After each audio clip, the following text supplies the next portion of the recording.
Name is Gerald Feola. They call me Jerry. I was an AMS-3, a third-class petty officer. Generally, I was part of an air crew. I was part of a squadron called VAW-33, and we were on the Intrepid, and other carriers in Vietnam. Basic training was a little scary at first, but it was good. At the end, you leave with a sense of accomplishment and purpose. The years that I served was, went on the middle cruise in Vietnam on the Intrepid, which was 1967. It was the longest cruise. It was 8 months long. I was air crew, so I never set foot in Vietnam, but we flew over it. My squadron jammed radar, and our purpose was, we were in a propeller. I flew in a Sky Raider, and they would launch us first, fly over the north.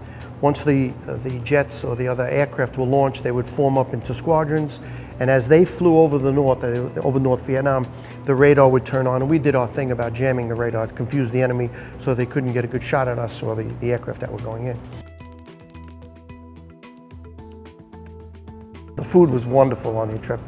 At that age, no matter what time we would come back from a mission, there was always food. They had formal, full meal times, but there was always food food, coffee, drinks. It was great.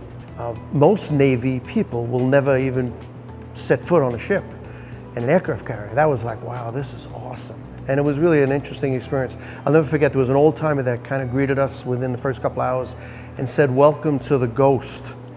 And it concerned me. I didn't know how to respond to that because I was kind of a newbie. And then I found out later about that reputation that the Japanese couldn't sink the Intrepid. They called it a ghost. So it was a good thing at that point.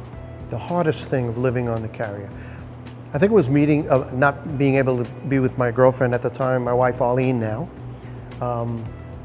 Missing family, that was tough. I met my wife about 2 months before we went overseas, and met her at a disco back then. And we exchanged numbers, started to date her, and I actually fell in love with her on the ship with letters. Sometimes it would be a couple of weeks before you get letters, and then you'd get stacks of them. I asked her to number them so I could read them in order, and she would number them. But we used to wait at mail call to get the letters. It was incredible. But I fell in love with her and married her 2 years after I returned home. It was a concern, but not for ourselves. I remember distinctly in the ready rooms before a mission saying, we really knew that we were helping our brothers and our sisters out that were in the foxholes on the ground. So we felt a sense of urgency, and we really did want to help them out. And so our job was to jam radar so that the guys could get in there, the other pilots, and do some damage to the enemy so that they don't hurt our guys. I remember that distinctly, but I don't remember fear. And I was on the Oriskany when the Forrestal burned. And I should have thought of that right away, but of course we lost 134 men that day. Once that started, I was out there when a shockwave came across. Several bombs went off.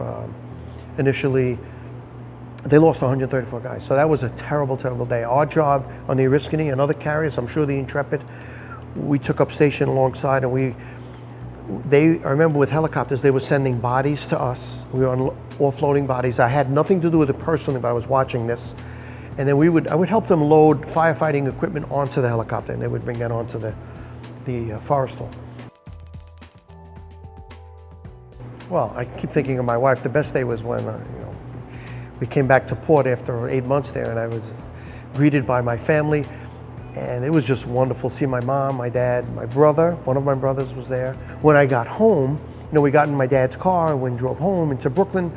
They had a big banner outside, "Welcome home, Jerry," and the neighbors were there. It was just an awesome. It's touching. And then one of those highlights was after greeting the family, my mom said, "We have a surprise for you upstairs."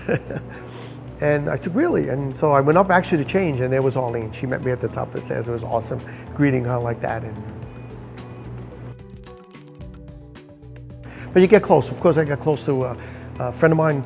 I was best man at his wedding when we came back, Jimmy Leslie, and his wife Joyce. Still speak to him and his wife.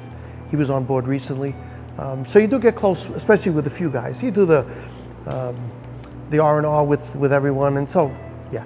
you get close. They don't replace family though, but they get close. When I drive down the west side to come to work, I'm a volunteer, but when I come on board the ship, every time I see it from a distance, I love this piece of steel in the salt water. Not as much as my wife, but it still makes my heart pound. When I got back from Vietnam, it was very different. And it wasn't just me, it was all of the soldiers and sailors that got back. We did not feel welcomed when we came back. But Veterans Day today makes it, I love that the pride, I feel proud about my service now. Back then we almost hid it. You didn't tell many people about it because of no one kind of agreed, not many agreed with the war.